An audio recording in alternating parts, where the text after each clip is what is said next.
I never imagined that a simple request to paint my front door navy blue would spiral into a full-blown legal battle with the president of our homeowners association. But that's exactly how I ended up face-to-face with Karen Wilkins, the self-proclaimed gatekeeper of neighborhood standards and, without question, the most intimidating woman in Oakwood Estates. It all began last spring. My house needed a little refresh, and I figured the front door was the perfect place to start. Before I ever opened a paint can, I did the responsible thing and checked our HOA guidelines. According to the rules, front doors were to be painted in tasteful, subdued colors that complemented the home's exterior. Nowhere did it list any specific shades that were banned or approved. Confident, I selected a classic navy blue, elegant, timeless, and perfectly matched to my shutters. I attached a sample swatch to the official request form and submitted it without a second thought. 3 days later, an email from Karen landed in my inbox. The subject line was typed entirely in all caps. Violation notice, unauthorized color selection. In the body of the message, she informed me that my choice of navy blue was, quote, excessively bold and disruptive to the neighborhood's aesthetic harmony. She ordered me to pick a shade from her pre-approved palette, which, unsurprisingly, consisted exclusively of beige and pale gray tones. I politely pointed out that no such restrictive list existed in the official HOA documents. Her reply was curt and dismissive. The board has discretionary authority on aesthetic matters. Your request is denied. I've never been one to bow to unreasonable authority. So I filed for a formal HOA hearing. That's when the situation turned strange. The hearing was postponed twice, once due to a schedule conflict and another time for lack of quorum, both of which felt suspiciously flimsy. When it finally convened, Karen presented what she claimed was an amended bylaw document proving that bright colors had been prohibited for 5 years. Something about that document didn't sit right with me. The font shifted halfway through the page, and the sheet containing the color restriction looked unnaturally crisp compared to the rest of the worn, yellowed papers. After the board, made up of Karen's ever-agreeable allies, unanimously denied my request, I decided to dig deeper. My first call was to the HOA's previous president, who had retired to Florida 2 years earlier. When I mentioned the so-called color restriction amendment supposedly passed during his leadership, he sounded genuinely baffled. "We never passed anything like that," he said firmly.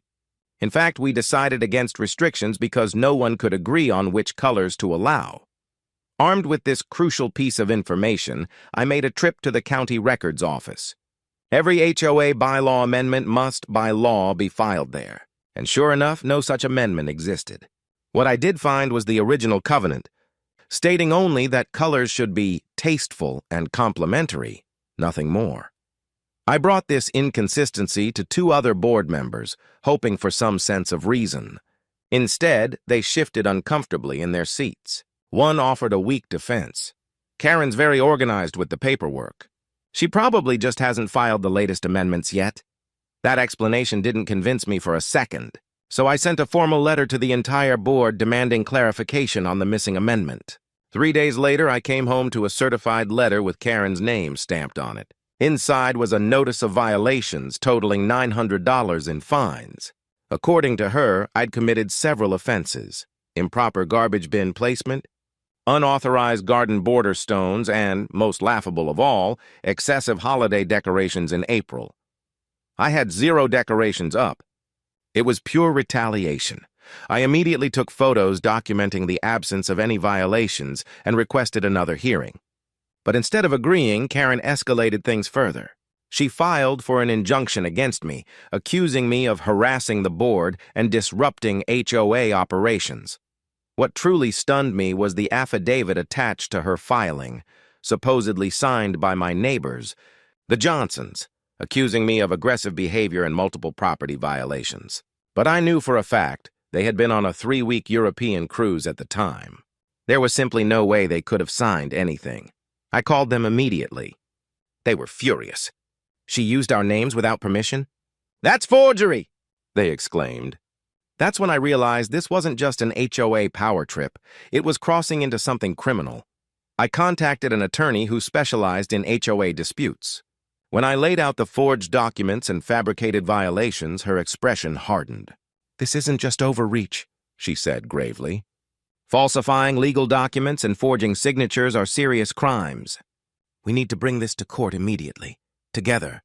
We filed a countersuit against the HOA and Karen personally, attaching every piece of evidence I had gathered: tampered documents, missing filings, forged signatures, and retaliatory fines. The case landed before Judge Marcus Rivera, a man known for cutting through nonsense like a hot knife through butter.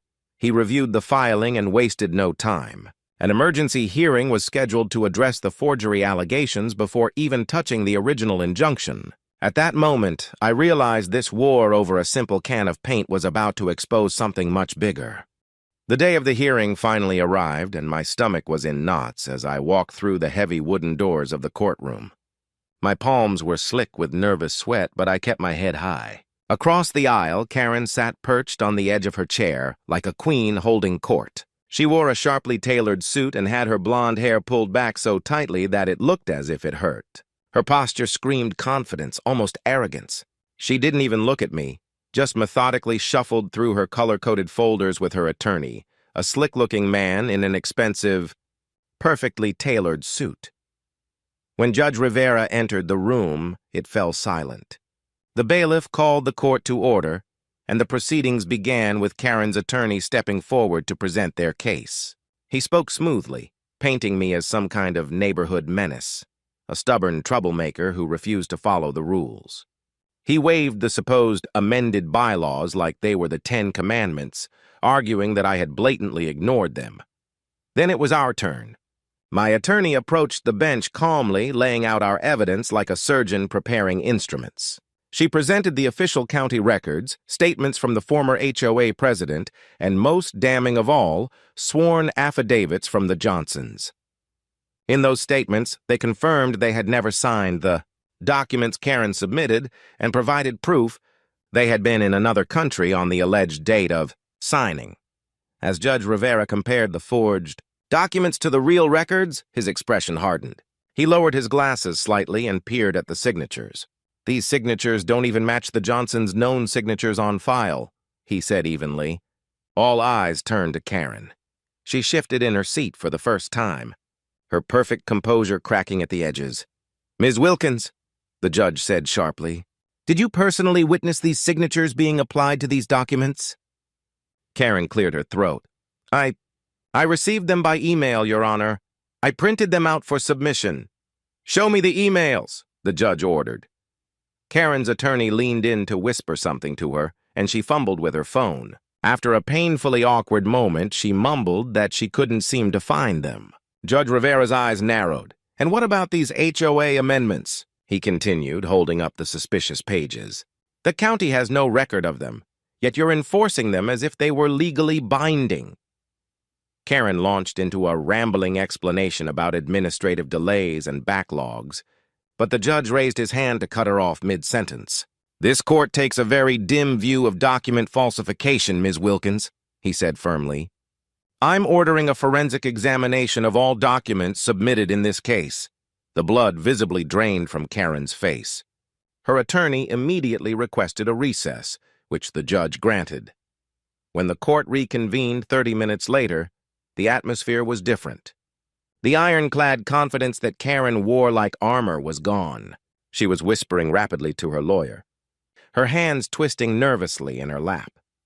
The forensic document examiner delivered the results quickly and clearly.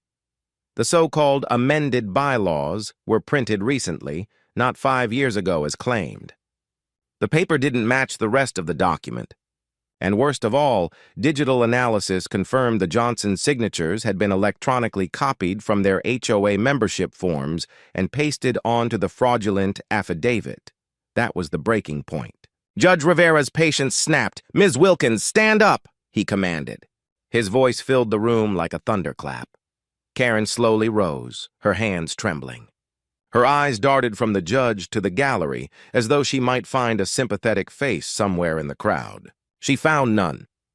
"Based on the evidence presented," the judge declared, "I'm dismissing the injunction against the defendant." Furthermore, I'm referring this case to the District Attorney's Office for investigation into document fraud, forgery, and perjury. Bailiff, take Ms. Wilkins into custody.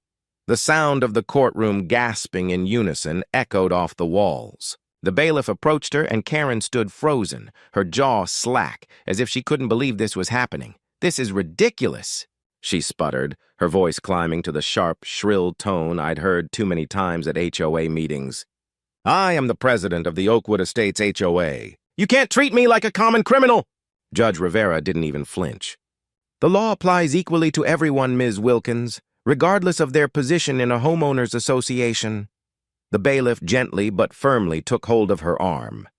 Karen's perfectly painted mascara began streaking down her cheeks as tears filled her eyes.